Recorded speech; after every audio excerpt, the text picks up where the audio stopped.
Good morning guys. আমি সকাল সকাল রেডি হয়ে গেছি কারণ আজকে আমাদের ফ্ল্যাটে আছে পিকনিক। তো এখন আমরা ছাদে চলে এসেছি ব্রেকফাস্ট করতে। এখানে ব্রেকফাস্টে ছিল মুড়ি আর আলুর তরকারি। আর এখানে চলছে দুপুরে রান্নার প্রিপারেশন। আর এরই মাঝে দেওয়া হলো সবাইকে এনার্জি বুস্ট করার জন্য কফি, যাতে কেউ ঝিমিয়ে না পড়ে। আর যেই কারণে ওয়ার্ম আপ করানো মানে এনার্জি বুস্ট করানো, সেটা হচ্ছে এই গেমস। আর ঠিক এরই মাঝে আমার বাবা পৌঁছে গেছে ফিল্ডের মাঝামাঝি সবাইকে এক্সট্রা পয়েন্ট পাইয়ে দেওয়ার জন্য। আর এইদিকেও দুপুরে রান্না প্রায় হয়ে এসছে। তো যাই হোক, আমরা আবার ফিরে যাব খেলাতে।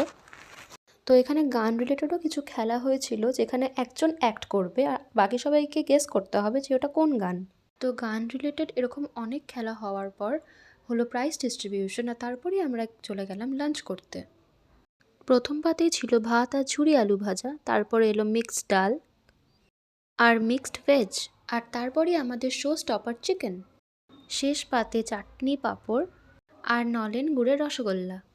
তো আজকের জন্য এতটাই। দেখা হচ্ছে নেক্সট ব্লগে। বাই।